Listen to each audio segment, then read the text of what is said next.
Hello everyone, कैसे हैं आप लोग। यूट्यूब चैनल पर आप लोग का बहुत बहुत स्वागत है। दोस्तों, आज हम जो इंडियन इकोनॉमी की क्लास स्टार्ट किए थे उसके क्लास थर्ड है। और आज जो मुख्य विषय है उसमें हम लोग राष्ट्रीय आय की अवधारणा को देखेंगे, जिसमें GDP, GNP, NDP, NNP, per capita income वगैरह इस सब की चर्चा करेंगे। लेकिन इन सबसे पहले, क्योंकि कल हमारी जो क्लास थी उसमें देखे होंगे कि मोटे तौर पर क्षेत्रक के बारे में चर्चा किया था कि कौन कौन से प्राथमिक क्षेत्र, द्वितीय क्षेत्र और तृतीय क्षेत्र है और उनका क्या योगदान वगैरह है। तो इसमें एक दो जो थ्योरी आती है उस पर हम आज चर्चा करेंगे। इसमें सबसे पहले है साइमन कुटनिक सिद्धांत। ये क्या कहता है, ठीक है। तो साइमन कुजनेट्स सिद्धांत, इसके बारे में हम लोग चर्चा करेंगे क्या है ये। तो इसके थ्रू अगर देखते हैं तो इसमें कहा गया है, इन्होंने अपना जो सिद्धांत दिया है कि जैसे जैसे किसी देश की अर्थव्यवस्था में विकास होगा वैसे वैसे उस देश की अर्थव्यवस्था में प्राथमिक क्षेत्र का योगदान, सापेक्षिक योगदान, विशेष रूप से प्राथमिक क्षेत्र का सापेक्षिक योगदान घटता है और द्वितीयक एवं तृतीयक क्षेत्र का सापेक्षिक योगदान बढ़ता है। ठीक है, कहने का मतलब यह है कि जैसे जैसे किसी देश की अर्थव्यवस्था में विकास होगा, किसी देश की अर्थव्यवस्था में विकास होगा वैसे वैसे उस देश की अर्थव्यवस्था में प्राथमिक क्षेत्र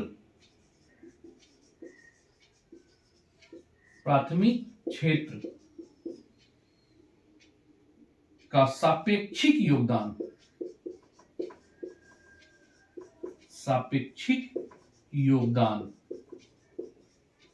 घटता है और द्वितीयक एवं तृतीयक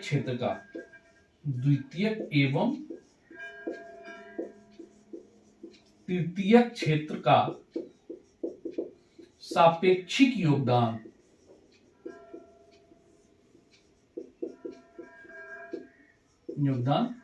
बढ़ता है। ठीक है, आइए इसको हम देखते हैं फॉर्मूला के अनुसार, एग्जाम्पल के अनुसार। देखिए, सबसे पहले दो बात ध्यान रखना है कि सापेक्षिक क्या है ना। तो दो प्रकार के योगदान को देख सकते हैं, एक सापेक्षिक योगदान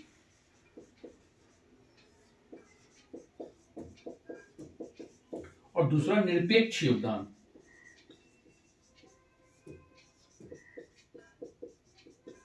सापेक्षिक योगदान जो होता है वो प्रतिशत होता है ना, प्रतिशत में जिसको हम लोग व्यक्त करते हैं।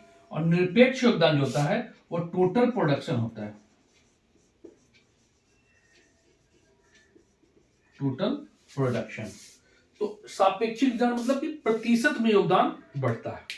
जैसे उदाहरण द्वारा हम देखते हैं कि भारत में जो खास पर आजादी के बाद देखते हैं कि 1950-51 के दौर में, है ना, 1950-51 के दौर में जो भारत का प्राथमिक क्षेत्र है उसका जो योगदान था मोटे तौर पर 55.46 के आसपास, मतलब मोटे तौर पर देखा जाए तो 55% का योगदान था। द्वितीय क्षेत्र का देखते हैं तो द्वितीय क्षेत्र का जो योगदान है वह मोटे तौर पर आपका लगभग 15% के आसपास था। और तृतीय क्षेत्र का योगदान जो है लगभग 29 पॉइंट समथिंग, 30% लेके चलिए, 30% योगदान था। तो ये प्राथमिक, द्वितीय और तृतीय। फिर हम लोग जानते हैं कि भारतीय अर्थव्यवस्था धीरे धीरे विकास कर रही है और आगे भी बढ़ती जा रही है। तो अभी जो वर्तमान में देख रहे हैं तो इसका योगदान है, तो मोटे तौर पर देख सकते हैं कि यहां पर आपका 14%, देखिए प्राथमिक क्षेत्र का घटा है। द्वितीय क्षेत्र की बात करें तो लगभग आपका 26% के आसपास में, और तृतीय क्षेत्र की बात करें तो लगभग 60% के आसपास में, है ना। तो जो योगदान है वो निश्चित तौर पर प्राथमिक क्षेत्र का घटा है, द्वितीय और तृतीय क्षेत्र का योगदान वृद्धि हुई है। तो ये साइमन कुटनेस सिद्धांत कहा गया। इसके अलावा साइमन कुटनेस ने एक और दिया है पर्यावरणीय सिद्धांत, जिसको पर्यावरणीय वक्र के भी नाम से जानते हैं, पर्यावरणीय कुटनेस वक्र। वो क्या है उस पर चर्चा करते हैं।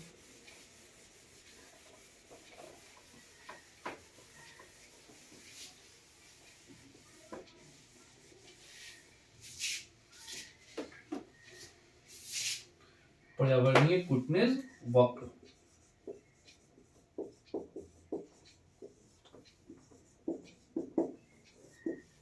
ठीक है, ये क्या है?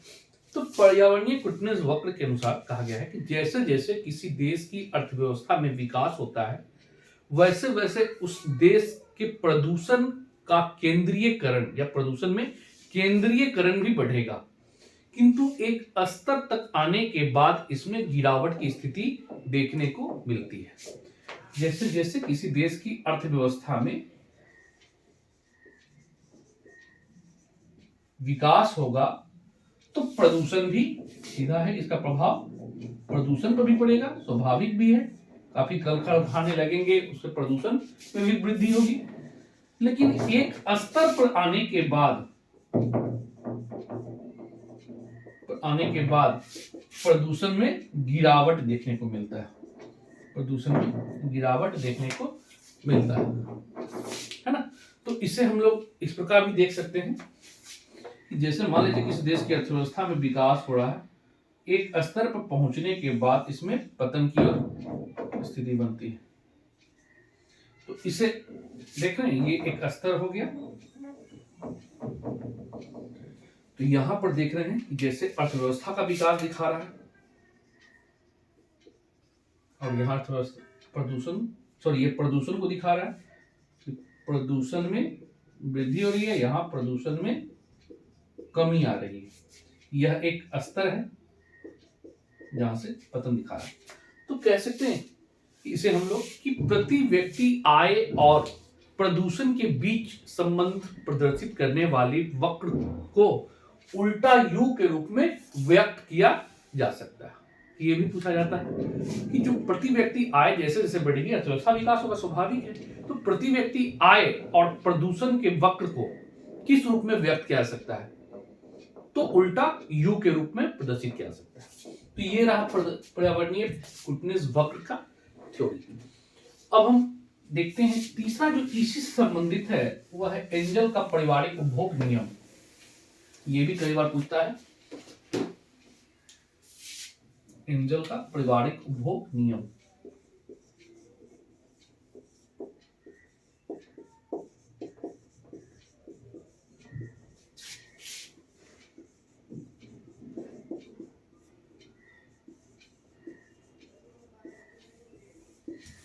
क्या है ये एंजल का पारिवारिक उपभोग नियम? तो एंजल का जो पारिवारिक उपभोग नियम है वो उपभोक्ता की आय और उसके उपयोग ढांचे के बीच संबंध को प्रदर्शित करता है। ठीक है, किन किन के बीच? तो उपभोक्ता की आय एवं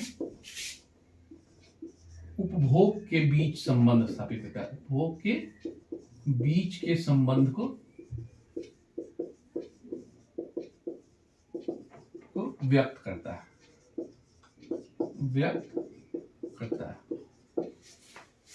क्या इसमें है? तो इसके अनुसार जो बताया गया है एंजल के पारिवारिक उपभोग नियम में, वो कहा गया कि जैसे जैसे किसी व्यक्ति की आय में वृद्धि होती है, वैसे वैसे वह व्यक्ति का भोजन जैसे प्राथमिक मदों पर अपने अनुपातिक व्यय को घटाता है और द्वितीयक एवं तृतीयक मदों पर अपने अनुपातिक व्यय को बढ़ाता है। जैसे जैसे इनकम बढ़ेगा वैसे वैसे प्राथमिक मद जैसे भोजन वगैरह पर अपनी मद को, अनुपातिक व्यय को कम करता है और द्वितीयक एवं तृतीयक मदों पर अनुपातिक व्यय को बढ़ाता है। आइए इसको एग्जांपल से समझते हैं कैसे। मान लीजिए किसी व्यक्ति का मासिक आय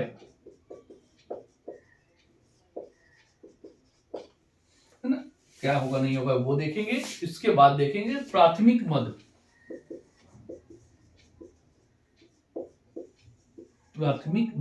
जैसे इसमें खासतौर पर देखिएगा भोजन वगैरह। फिर है द्वितीयक मत,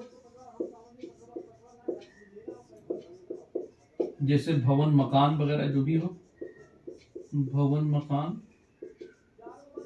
और तृतीयक मत, जैसे इसमें आ गया शिक्षा, संचार, मोबाइल टेलीफोन वगैरह, परिवहन, ये। तो जैसे जैसे किसी व्यक्ति का आय में वृद्धि होता है, मान लीजिए कि यह व्यक्ति का जो मासिक आय है वो 2000 रुपया है, तो जरूरी है कि पहले वो खाने पर ध्यान देगा, है ना, क्योंकि जब तक खाएंगे नहीं तब तक कुछ होगा नहीं, एनर्जी चाहिए हमें। तो लगभग अपना 1200 रुपये महीना में वो खाने में लगाता है। फिर उसके बाद एक छोटा सा घर लेगा जिसमें रहने की व्यवस्थाएं होगी। तो ये चलिए यहाँ पर हम 600 रुपया मकान का किराया होगा, एकदम सिंपल सा जिंदगी। और जो तृतीय क्षेत्र जैसे शिक्षा, संचार, परिवहन, तो शिक्षा संचार तो खैर मोबाइल टेलीफोन वगैरह रखेंगे नहीं, बाहर से मुझसे बात करेंगे कहीं से। परिवहन वगैरह में बस वगैरह पे जाएंगे, तो स्वाभाविक है कि इस पर भी कम काफी खर्च होगा। तो लगभग आप इसको लेके चलिए 200 रुपया, लगभग आपका 2000 रुपया इस प्रकार वो व्यक्त करते हैं। अगर परसेंटेज देखा जाए, है ना, अनुपातिक मतलब होता ही है परसेंटेज पे, तो देखिएगा कि इस लगभग आपका आ गया 60%, है ना। उसके अलावा ये 30% और ये 10%, इस प्रकार टोटल आपका 100% वो जो भी बचाता है वो खर्च करता है। अब इस व्यक्ति का जो है वो मासिक आय बढ़कर 2 लाख रुपया हो गया। ठीक है। अब ये व्यक्ति जो है स्वाभाविक है कि अपने खान पान में सुधार लाएगा, बेहतर खाना करेगा, अच्छे होटल में जाकर खाना खाएगा। तो कितना भी खाए, महीने का 20,000 रुपया बहुत होता है। चलिए 20,000 खाने में लगा दिया। अब बढ़िया घर लेगा, है ना, और उसका घर रेंट मान लीजिए कि रेंट ही लेना है, 60,000 रुपया मासिक खर्च कर रहा है मकान पे।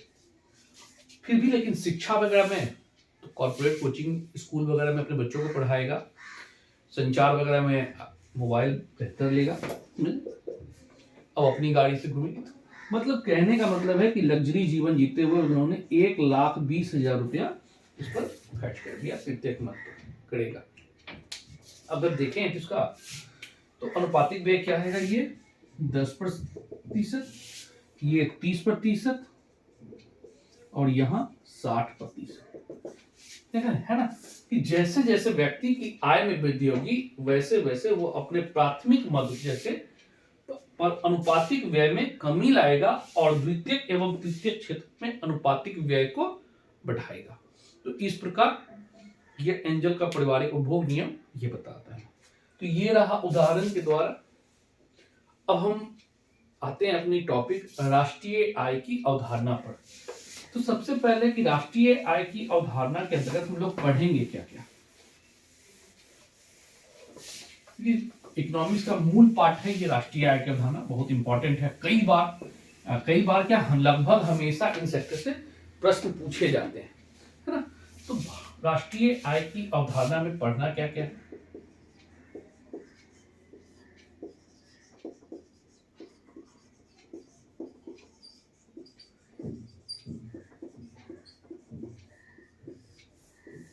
इसमें सबसे पहले हम लोग देखेंगे जीडीपी के बारे में कि जीडीपी क्या है, दूसरा है जीएनपी, तीसरा है एनडीपी, चौथा एनएनपी और पांचवा प्रति व्यक्ति आय।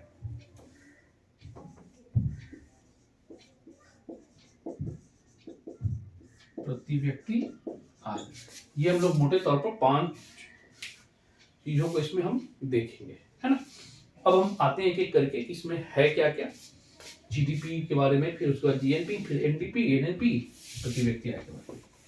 तो आइए इसमें सबसे पहले देखते हैं जीडीपी। जीडीपी क्या है।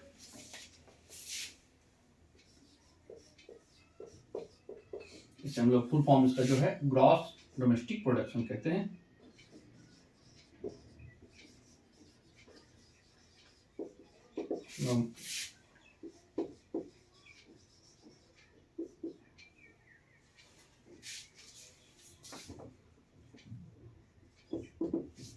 हिंदी में इसको सकल घरेलू उत्पाद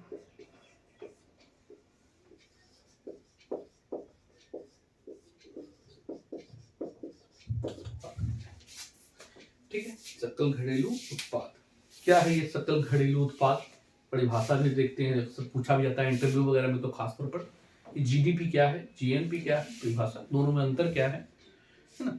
आइए बिल्कुल आसान भाषा में समझें इस चीज को, और उम्मीद है कि आने वाले समय में आपके लिए हमेशा दिमाग में ये बैठ जाएगा जीडीपी जीएनपी के बारे में।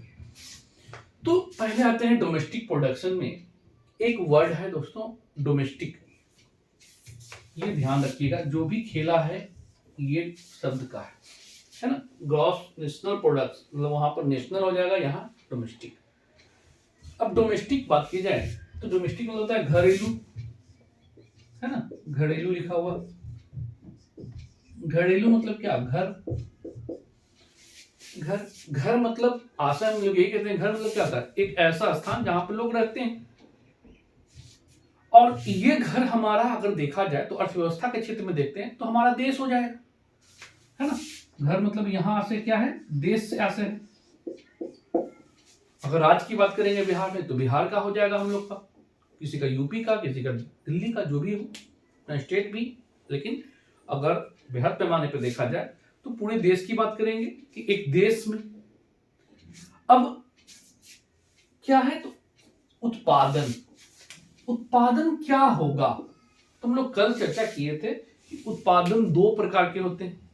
एक वस्तु का उत्पादन जो प्राथमिक और द्वितीय क्षेत्र के अंतर्गत आता है, और तृतीय क्षेत्र में सेवा का उत्पादन होता है ना। तो ये उत्पादन दो प्रकार के होंगे। कौन कौन से? तो एक वस्तु का उत्पादन और दूसरा सेवाओं का उत्पादन।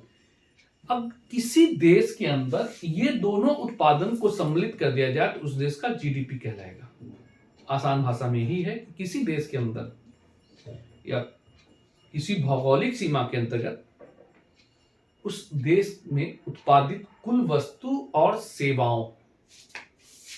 अब यहां पर आते हैं कि वस्तु और सेवा, तो लिखते लिखते हालत खराब हो जाएगा। क्या किस क्षेत्र में? वस्तु में देख रहे हैं, अगर वस्तु में देखते हैं तो खास तौर पर जैसे आएगा कृषि उत्पादन में, तो कृषि में बहुत सारी चीजें उत्पादित की जाती है। अब सबका आंकड़ा तो लिख पाना संभव है नहीं। इसी तरह देखते हैं विनिर्माण की बात करते हैं, मैन्युफैक्चरिंग की, तो बहुत सारे सामान बनते हैं। अब कितना लिखा जाए, कितना उत्पादन? तो आसान करने के लिए क्या हो गया कि उसका मौद्रिक मूल्य निकाल दी जाती है कि कितना का उत्पादन हुआ। अगर विनिर्माण के तहत देखें तो कितना उत्पादन हो रहा है, कृषि में देख रहे हैं तो कितना उत्पादन देख रहे हैं, पशुपालन के अंतर्गत आता है तो कितना का उत्पादन हो रहा है। तो इन वस्तु और सेवाओं के अगर मौद्रिक मूल्य निकल गया तो समझिए कि उसका प्रोडक्शन निकल गया कि कितना उत्पादन किस क्षेत्र में हो रहा है। इसीलिए कहा गया है कि ग्रॉस डोमेस्टिक प्रोडक्शन में किसी देश अथवा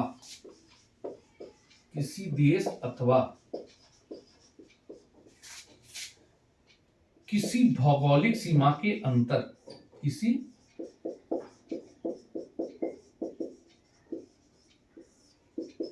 क्षेत्र के अंतर्गत उत्पादित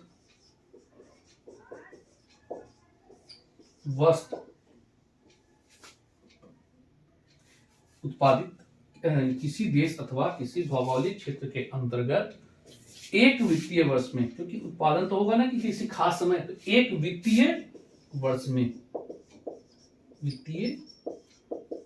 में उत्पादित वस्तु एवं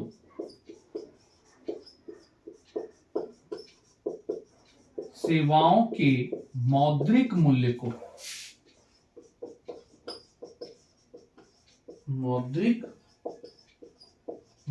को उस देश का जीडीपी कहते हैं। हो गया? कितना आसान है। किसी देश अथवा भौगोलिक क्षेत्र या सीमा के अंदर या अंतर्गत जो भी कह लीजिए एक वित्तीय वर्ष में उत्पादित वस्तुओं एवं सेवाओं के मौद्रिक मूल्य को उस देश का जीडीपी कहते हैं। याद हो जाएगा हमेशा, दोनों चीज ध्यान रखना है। अगर घर के उत्पादन की जाए, देश के उत्पादन की बात की जाए तो डोमेस्टिक हो जाएगा, है ना, जीडीपी में आएगा। और उत्पादन क्या, वस्तु एवं सेवाओं के मौद्रिक मूल्य को कितने, तो एक वित्तीय वर्ष में। अब क्वेश्चन यहां से भी डायरेक्ट पूछ सकता है कि भारत में वित्तीय वर्ष कब से कब है। तो भारत का जो वित्तीय वर्ष है, भारत का वित्तीय वर्ष, क्वेश्चन यहां से भी आ सकता है 1 अप्रैल से आगामी माने आने वाले आगामी 31 मार्च तक। तो ये जो ड्यूरेशन है वो भारत का वित्तीय वर्ष है ना, 1 अप्रैल से आगामी 31 मार्च तक। तो इस समय सीमा के अंतर्गत जो भारत का प्रोडक्शन हो रहा है, इसमें वस्तु और सेवाओं के उसके मौद्रिक मूल्य को भारत का जीडीपी कहेंगे, है ना। अब फॉर्मूला भी कभी कभी पूछ देता है यहां से।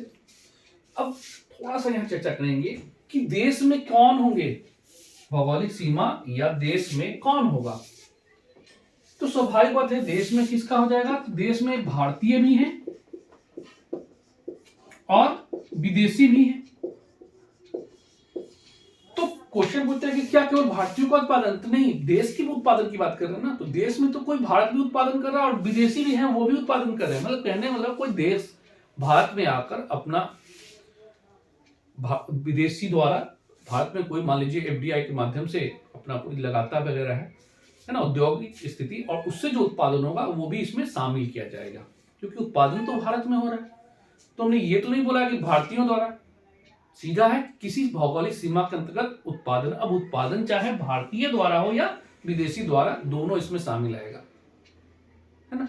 तो अब इसको फॉर्मूला में देखते हैं कि कैसे बनेगा। तो कह सकते हैं कि जीडीपी बराबर क्या हो सकता है, जीडीपी बराबर किसी देश में उत्पादन, मतलब किसका उत्पादन, तो भारत में रहने वाले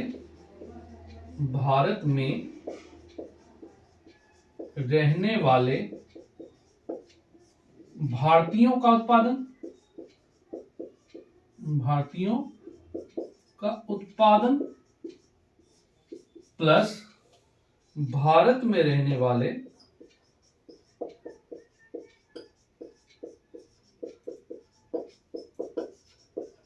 विदेशियों का उत्पादन, दोनों को शामिल किया जाएगा, क्योंकि तो उत्पादन तो भारत में हो रहा है। इसको कह सकते हैं इंडिया में रहने वाले इंडियन का प्रोडक्शन या इंडिया में रहने वाले फॉरेनर का प्रोडक्शन, है ना।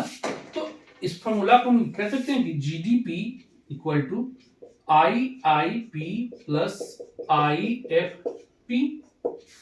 यही यूपीएससी पूछी भी है, यूपी वगैरह में भी पूछा गया है ना, कि जीडीपी बराबर क्या हो सकता है, इक्वल टू आईआईपी, इंडिया में रहने वाले इंडियन का प्रोडक्शन और इंडिया में रहने वाले फॉरेनर का प्रोडक्शन।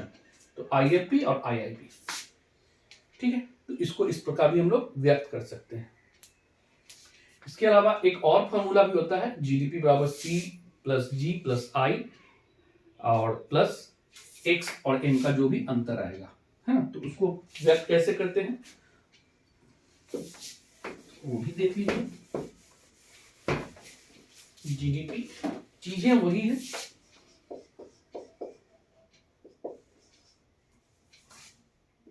सी प्लस जी प्लस आई प्लस एक्स और एम, इस प्रकार। सी पर होता है कंज्यूम, कह सकते हैं उपभोग, निजी व्यक्तियों द्वारा, है ना, निजी व्यक्तियों द्वारा जो भी उपभोग किया गया है वो सब का उपभोग जो खर्च होगा वो शामिल करते हैं। जी फॉर गवर्नमेंट, सरकार का क्या, तो सरकार जो भी व्यय करती है जैसे मान लीजिए सरकारी कर्मचारियों का जो वेतन देती है वो, पेंशन वगैरह, या फिर सरकारी उपक्रम, खास तौर पर देखिएगा कि सेनाओं के लिए जो भी उपक्रम खरीदते हैं वो सभी इन्वेस्टमेंट, वो सभी व्यय सरकारी जो भी है वो सब इसमें इंक्लूड किया जाता है। इसके अलावा सरकार द्वारा जो निवेश की जाती है प्रोडक्टिविटी को बढ़ाने के लिए, उस सबको शामिल किया जाता है।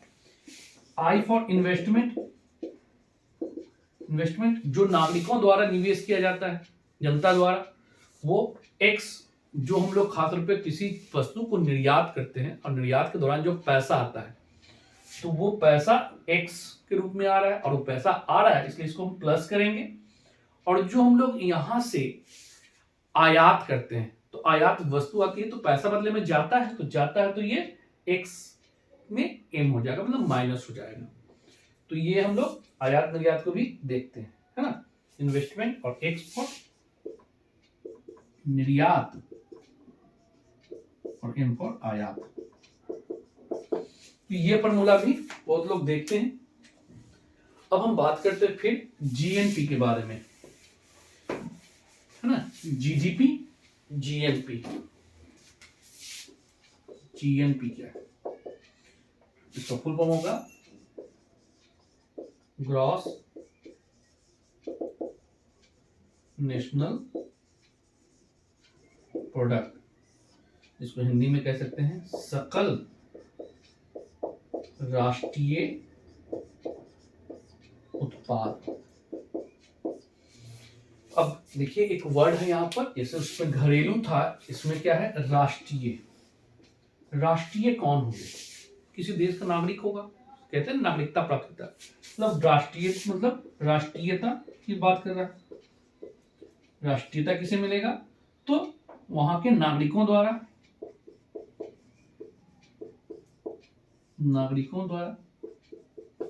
अर्थात नागरिकों द्वारा प्रोडक्शन।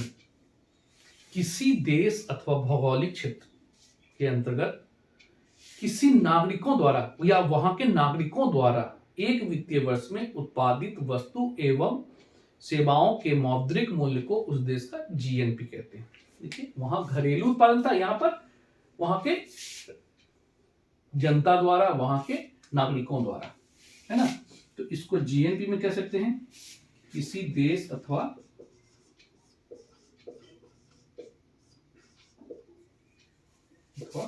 भौगोलिक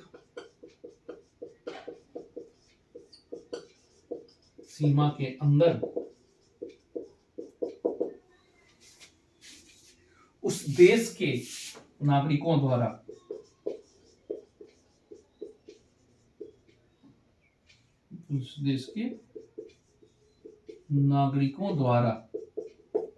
एक वित्तीय वर्ष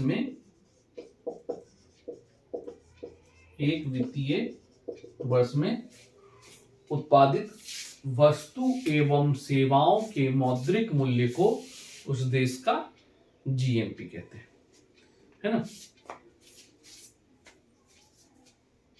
अब इसको निकालेंगे कैसे? जीएनपी आ सकता है कि भारत में रहने वाले भारतीयों का प्रोडक्शन, है ना, भारत में रहने वाले भारतीयों का मतलब इंडिया में रहने वाले इंडियन का प्रोडक्शन प्लस फॉरेन में रहने वाले इंडियन का प्रोडक्शन। विदेश में रहने वाले मतलब फॉरेन में रहने वाले इंडियन का प्रोडक्शन। आईआईपी प्लस एफआईपी मोटे तौर पर हम लिख सकते हैं इस तरह से, ठीक है। तो ये रहा जीएनपी। तो जीडीपी, जीएनपी समझ गए। जीडीपी में क्या होगा? किसी भौगोलिक क्षेत्र के अंतर्गत उत्पादित एक वित्तीय वर्ष में उत्पादित वस्तु एवं सेवाओं के मौद्रिक मूल्य, और जीएनपी में किसी देश के नागरिकों द्वारा एक वित्तीय वर्ष में उत्पादित वस्तु एवं सेवाओं के मौद्रिक मूल्य को उस देश का जीएनपी कहते हैं। ये क्लियर हो गया। अब हम तीसरा जो आते हैं इसमें कि एनडीपी क्या है और एनएनपी क्या है।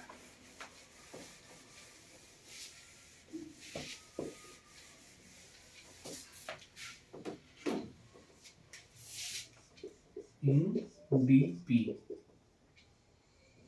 इसको कहेंगे नेट डोमेस्टिक प्रोडक्शन या प्रोडक्ट सीधा लिखते हैं। मतलब शुद्ध घरेलू उत्पाद।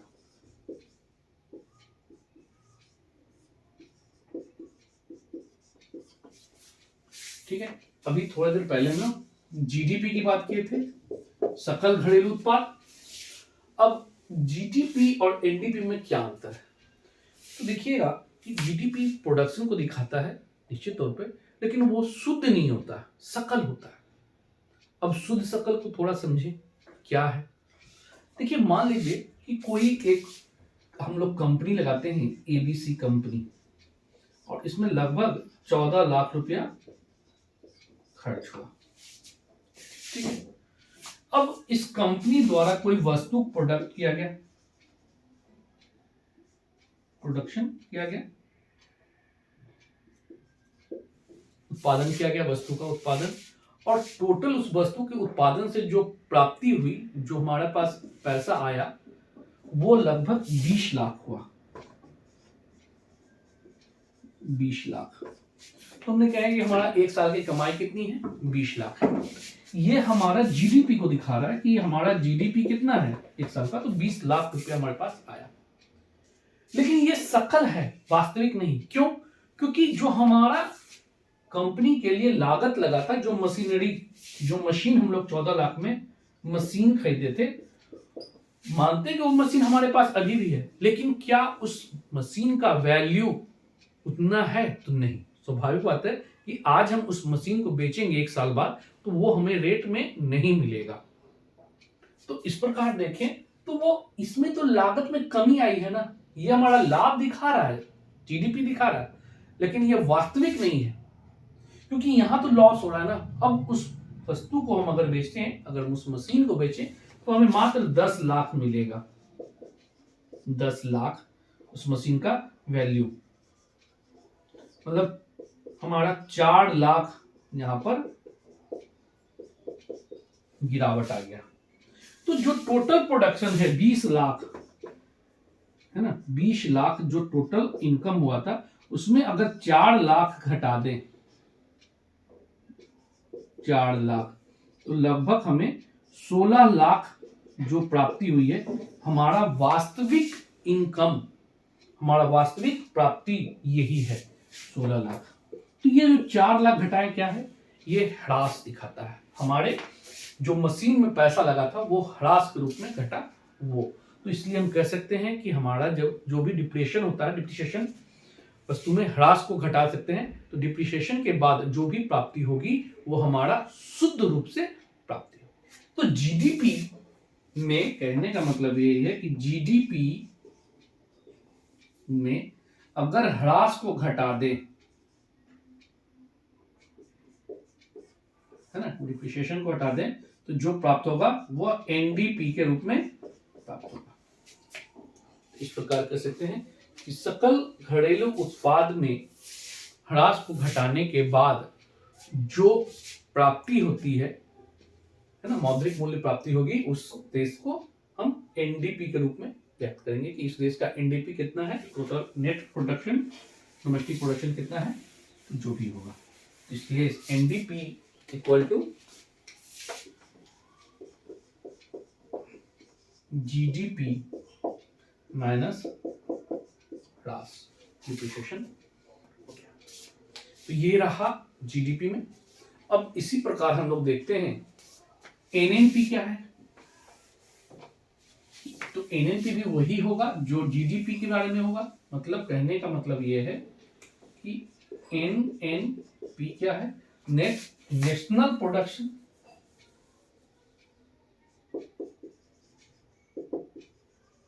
प्रोडक्ट, सकल शुद्ध राष्ट्रीय उत्पाद, राष्ट्रीय उत्पाद होगा। इसमें क्या होगा? तो जो एनडीपी प्राप्त हुआ है, GNP, gross national product,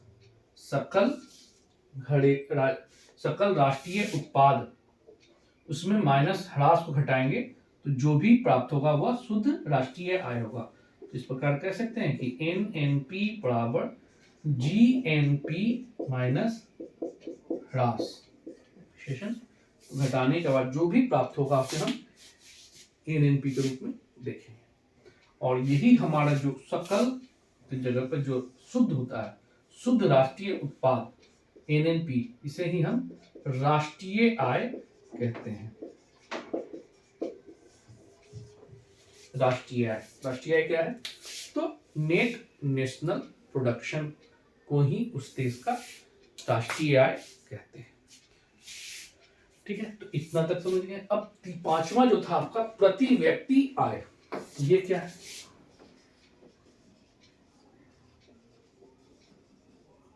per capita income, प्रति व्यक्ति आय क्या होता है? तो देखिए, प्रति व्यक्ति आय मतलब प्रत्येक व्यक्ति, उस देश के नागरिकों का प्रत्येक व्यक्ति का आय पूछा रहा है। तो जो टोटल आय होगा, कुल राष्ट्रीय आय है ना, ये राष्ट्रीय आय, तो कुल राष्ट्रीय आय को हम उस देश के कुल जनसंख्या से डिवाइड करेंगे। कुल जनसंख्या, तो इसके बाद जो प्राप्ति होगी वही हमारा प्रति व्यक्ति आय के रूप में देखा जाएगा। तो ये हमारा हो गया प्रति व्यक्ति आय क्या है? तो किसी देश के कुल राष्ट्रीय आय में उस देश की कुल जनसंख्या से डिवाइड करेंगे और जो भी शेष आएगा उसे उस देश का प्रति व्यक्ति आय के रूप में व्यक्त करते हैं या देखते हैं। तो ये रहा आपका प्रति व्यक्ति आय क्या है। अब दोस्तों इसके बाद जो है वो राष्ट्रीय आय में और भी चीजें पढ़नी है कि राष्ट्रीय आय की अवधारणा में कि राष्ट्रीय आय की गणना कैसे की जाती है, कैसे फैक्टर कॉस्ट पर, कैसे मार्केट प्राइस पर निकलता है, फैक्टर कॉस्ट क्या होता है, मार्केट प्राइस क्या होता है। इसके अलावा भारत में अभी किस पर राष्ट्रीय आय व्यक्त किया जा रहा है, राष्ट्रीय आय को गणना करने वाले कौन कौन सी संस्था है, उसके बाद इसके मापने का पैमाना क्या है, कौन कौन सी संस्थाएं किस पैमाने पे मापती है ना। तो ये बहुत सारी चीजें हैं जो हमारी कल की क्लासेस में होगी। क्योंकि लंबा क्लास ज़्यादा ना हो इसलिए छोटे छोटे ग्रुप में लेके आ रहे हैं। तो लगे जुड़े रहिए, देखते रहिए वीडियो और आसान भाषा में समझने का इकोनॉमिक्स को हम लोग प्रयास करेंगे। ठीक है दोस्तों, आज के लिए इतना काफी है। फिर हम लोग कल मिलेंगे नेक्स्ट वीडियो के साथ। Okay, thank you.